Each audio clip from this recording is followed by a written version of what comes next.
Let's talk a little bit about residential mortgages in Saudi Arabia. It's sort of an interesting topic, but there was news this week that residential mortgages in Saudi Arabia are up 1,000% since 2016, which basically means that in 2016, residential mortgages were really hard to get or very scarce. This topic is interesting, I think, to both of us because it really encapsulates the economic transformation happening in Saudi Arabia. Because what you need is financial regulations to make mortgages easier to get, but you also need more housing. You need a larger middle class that can afford houses. Saudi Arabia has a booming younger population. They need housing. This is really good news for Saudi Arabia that they are increasing access to mortgages. But there's a lot. I think there's a long way to go. They just announced that foreigners can now own a single property in Saudi Arabia. The whole residential sector is really changing in Saudi Arabia. This is a bellwether really for how their economic reforms are going. I guess, Richard, I'm interested in asking you a little bit about how important this is for Saudi Arabia, and then also where the sector can go from here. If you could talk a little bit about that. Yeah. Yes, I agree 100%, Lucian, what you just said. And I apologize. I always go back to the origins, why they're doing what they're doing. And if you ask me what the Saudis learned from the Arab Spring, quote unquote Arab Spring, 2011, was not necessarily forms of government, or some regimes fell, some didn't. You could you could see the disconnect between the population and the regime. You could see others where it was a little more authentic. But what they took out of was governance. They said, all right, whatever the regime, we have to provide better governance.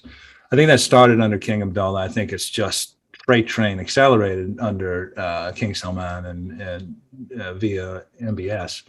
And fundamental to that for them is it doesn't matter what happens in our neighborhood or our neighbors, if we can't get our home economy set, specifically dealing with this youth bulge that you mentioned, the demographic.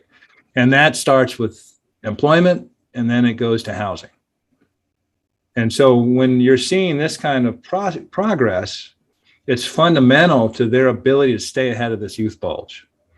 Because the other interesting thing about this housing spike, and as you said, it's 100 times more than 2016. Is that what you said? 1,000% up, so 10 times. Up. Yeah. It's especially important because the whole nature of households is changing in Saudi Arabia. I mean, you have extended families living under the same roof traditionally.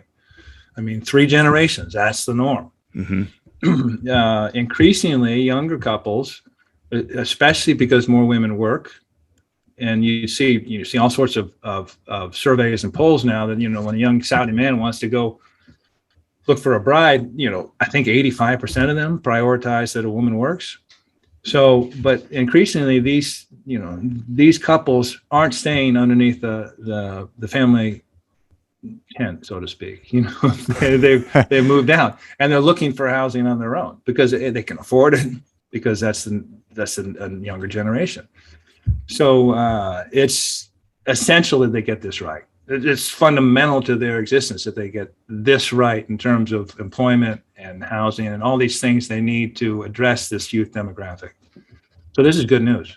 Absolutely. It's reflective of a lot of regulatory reforms that are happening right now. I just wanted to mention a topic that I thought was really interesting related to this was the Saudi Arabia talked about in 2016 and then eventually enacted a white land tax, which it deals with the actual property ownership in and around major cities, but especially Riyadh. And what was happening was there were large tracts of land owned by wealthy individuals, and because there was no tax on this land, there was no incentive for them to develop it at all. And when Saudi Arabia enacted a 2.5% tax on this land, it sort of made these owners say, wait a minute, like this land isn't just a holding of mine. I have to do something with it, sell it, or keep it and understand that it's costing me money just to own it.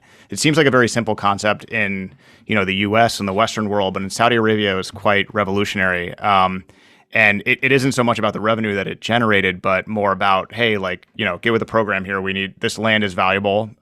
You can develop it and make some money, but like this, you need to be contributing here one way or the other. So I think that's cool. It's all part of the sort of, experiment here going on where you're getting Saudis, young Saudis, old Saudis, rich Saudis, poor Saudis to buy into what's going on.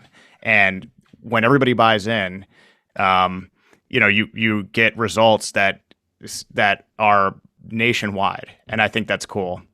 I spot on, and the fact is, not everybody buys in. That's one of the problems of this.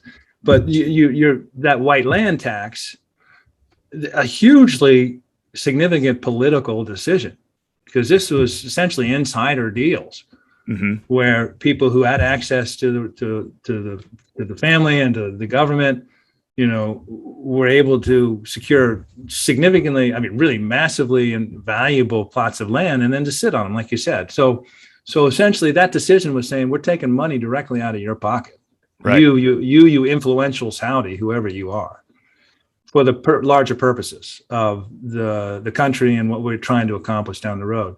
And it's like so many things in Saudi Arabia. Before you can do what you want to do, let's say provide housing, a greater stock of housing, and also the funding, the mortgage infrastructure available to make it possible for people to buy a house, you have to do 6, 10, 18 other steps prior to that, this being one. And some of them are politically fraught, like this one was, the white land tax. So anyway, yeah, again, a story that actually has a much deeper tale behind it. But it's a good story. It's great that they've gotten to this point.